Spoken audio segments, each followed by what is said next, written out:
Halo semuanya, jadi pada hari ini, di podcast kita kali ini, kita akan mulai membahas tentang agama dan sains, tentang apa hubungan dari agama dan sains.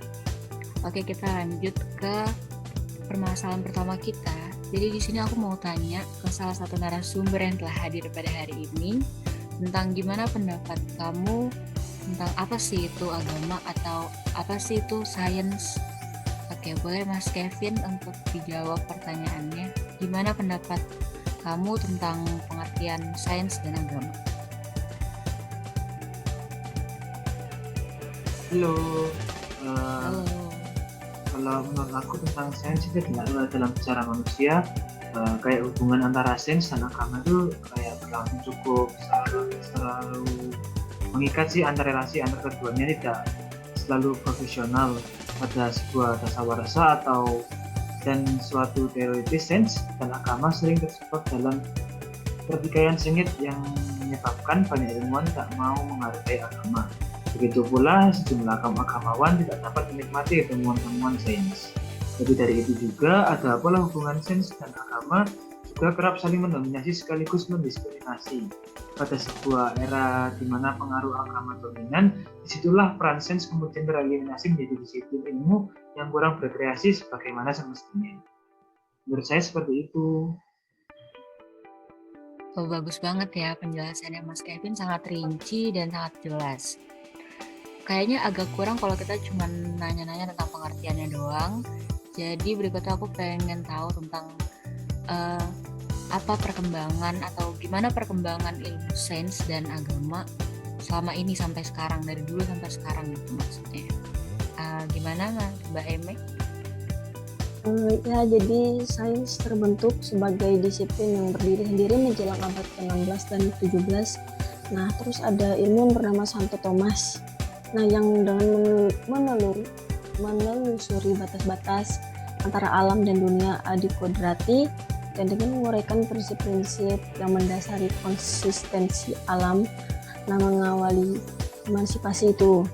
Sejarah perkembangan manusia itu membuktikan bahwa agama dan sains tidak cuma bersimpang jalan tanpa saling menyapa. Bila dikatakan bahwa agama tidak mungkin menggantikan fungsi ilmu pengetahuan, harus pula dikatakan bahwa ilmu pengetahuan mustahil menggantikan fungsi agama. Nah, keduanya saling membutuhkan. Terus, sains dan agama melayani fungsi yang berbeda dalam kehidupan manusia. Jadi, tujuan sains adalah fungsi memahami hubungan sebab akibat di antara fenomena-fenomena alam. Seperti suatu jalan hidup di dalam kerangka makna yang lebih besar. Jadi agama dan sains itu di dalam kenyataan senantiasa beraksi. Interaksi ini terjadi dalam berbagai bentuk dan tingkat intensitas. Seperti itu, Mbak Lavanda. Oke, jadi kalau tadi kita udah berbicara tentang pengertiannya, hubungannya, terus perkembangannya juga tentang sains dan agama. Sekarang aku mau jelasin tentang perjumpaan antara sains dan agama.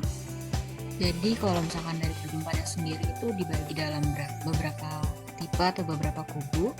Yang pertama itu ada konflik. Jadi di kubu konflik ini agama dan sains itu mereka berdua berlawanan. Jadi keduanya ini saling menyalahkan, saling meniadakan, dan juga mereka tidak mungkin bisa dipertemukan. Untuk tipe yang berikutnya itu ada kontras atau kemandirian. Jadi di kubu kontras ini agama dan sains masing-masing dari mereka memiliki wilayah kerja sendiri yang otonom. Mereka berdua juga terpisah dan saling absah. Meskipun mereka nggak bertemu, tapi mereka itu saling menghormati integritas mereka masing-masing. Nah, yang berikutnya itu ada kubu kontak atau dialog.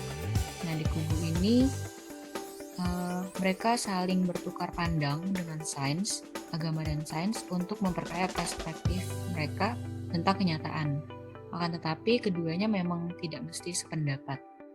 Kemudian ada kubu konfirmasi, dan kubu konfirmasi ini mereka agama dan sains ini saling mengukuhkan, terutama dalam berbagai pandangan tentang anggapan-anggapan dasar, tentang realitas, dan tanpa harus kehilangan identitas mereka masing-masing. Nah, kalau tadi aku udah jelasin tentang perjumpaan sains dan agama, sekarang ada lagi perjumpaan sains dan agama, tapi perjumpaannya sebagai upaya untuk membangun kekokohan antara umat beragama. Nah, hal yang ini akan dibahas sama salah satu narasumber kita juga, yaitu Mas Joy. Boleh dijelaskan dan diceritakan, Mas Joy?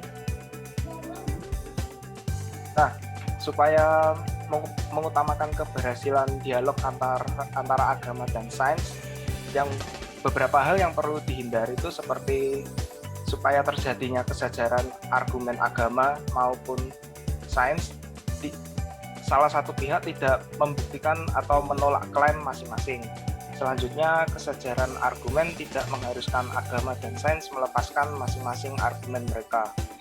Selanjutnya lagi, kesejaran argumen menghindari kesombongan dengan menganggap bahwa salah satu pihak sains ataupun agama memegang kunci kebenaran.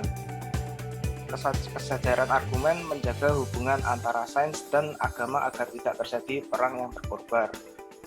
Apabila dialog yang tadi itu yang menjadi tujuannya, maka konflik dapat membawa pada wawasan yang baru pada antar umat beragama di Indonesia maupun antara umat beragama dan sains sehingga terciptanya kerukunan. Itu. Wah, udah keren-keren banget jawaban dari narasumber kita pada hari ini.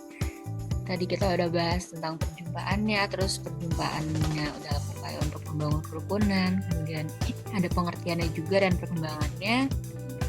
Jadi dari jawaban-jawaban tadi, saya bisa menyimpulkan bahwa pada kenyataannya, pola pikir sains dan agama ini tidak dapat dicampur adukan.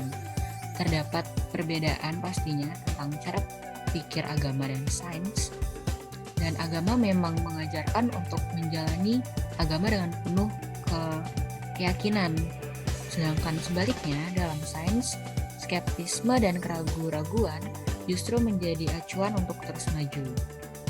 Nah, mencari dan memecahkan rahasia alam dalam sains sebenarnya dapat mempertebal keyakinan dan keimanan kita.